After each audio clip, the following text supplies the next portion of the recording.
माझं चॅनलचं नाव आहे साध्या गोष्टी. या पहिल्या व्हिडिओ सर्वांचं स्वागत आहे. उन्हाळा चालू आहे आणि सर्वीकडे वाळूची वेळ स्टार्ट आहे. तर आज आपण मराठीतला सर्वात आवडीचा गव्हाचा चीक म्हणजे कुरडीसाठी तो लागतो तो आपण बनवणार आहोत. हिवाळ्यात खायचा पावसात खायचा तर तुम्ही करू शकता. फक्त त्यासाठी तुम्हाला हा गहू एक 7 ते 8 दिवस पाण्यात भिजवत ठेवा हिवाळ्यात. उन्हाळ्यात मात्र तो 3 ते 4 दिवसात चांगला टम्म फुगेल. आपला गहू कसा असतो ना असा फुगलेला गहू.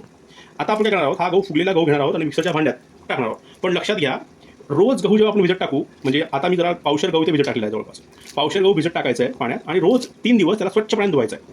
जर तुम्ही स्वच्छ पाण्यात धुतला नाही तर त्याला आंबट सूत वास येईल आणि तो गव्हाचा चीक चांगला होणार नाही. त्यामुळे आपण काय करणार आहे, हे जे आहे गव्हाचं पीठ रोज पाण्याने स्वच्छ धुणार आहे. आता मी 3 दिवस झाल्यानंतर चांगला टम्म फुगला आहे. आता मी तो मिक्सरच्या भांड्यात टाकतोय, पाणी त्यातलं काढून घेतोय आणि भरपूर लागणार आहे म्हणून एक लिटरची बॉटल मी भरून ठेवली आहे. आता झाकण लावून आपण मिक्सरवरून चांगलं बारीक दरदरी. आता हे गव्हाचं पीठ आपण बारीक केलं आहे, चाळणीत घ्यायचं चांगलं आणि लक्षात घ्यायचं आहे की आपल्याला याच्यात भरपूर सारं पाणी टाकायचं. ते पाणी काय करायचं मी सांगेन तुम्हाला. आणि छान पद्धतीने असं पद्धतीने ते तो गव्हात सत्व वगैरे खाली पडणं स्टार्ट झालं आहे. हे हाताने असं करत राहायचं आहे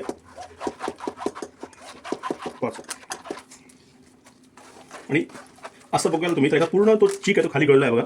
आणि या पद्धतीने आपण पूर्ण याचा गव्हाचा चीक म्हणजे याचं सत्व म्हणतात, गव्हाचं सत्व ते आपण खाली ओतलं आहे. तुम्हाला हवं अजून त्या पाणी टाकून स्वच्छ होऊ शकताय. तुम्ही जितकं ते काढाल तेवढं तुमच्या चांगलं. आणि सगळ्यात महत्त्वाची गोष्ट म्हणजे हे गव्हाचं सत्व खूप शरीरासाठी महत्त्वाचं आहे. त्यात ताकद भरपूर असते. त्यात तुम्ही बघाल खाली हे वरती सगळं पाणी झालं आहे, सगळं पाणी फेकायचं हे वापरायचं नाही. आणि खाली बघा तुम्ही त्याचा चीक तो खूप जमा झाला आहे खाली. तर आता काय करायचं, आपण जेव्हा चीक करू तेव्हा 2 पळ्यात तेल चांगलं यातच आपण मीठ टाकलं थोडं. आणि जेवढा तुम्ही चीक करणार तेवढं त्यात पाणी टाकायचं आहे. त्याच्याकडे टेस्ट टाकून थोडंसं पाणी टाकलं आहे आणि हा चीक चांगला ढवून घ्यायचा. म्हणजे खाली गाठी जमा होता, चांगला ढवळायचा असा तर चीक. याचा जो घट्ट चीक तो आपण टाकायला सुरुवात केली, टाकला आहे आणि बरोबर तो मिक्स करायचा.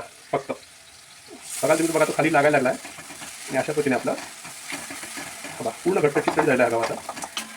थोडं याला गॅस कमी करून एक 4 मिनिटाला वाफ द्यायची, जेणेकरून हा चीक पूर्णपणे रेडी झाला आहे. आणि अशा पद्धतीने आपला गव्हाचा चीक रेडी झाला आहे. प्लीज फॉलो माझं चॅनल साध्या गोष्टी.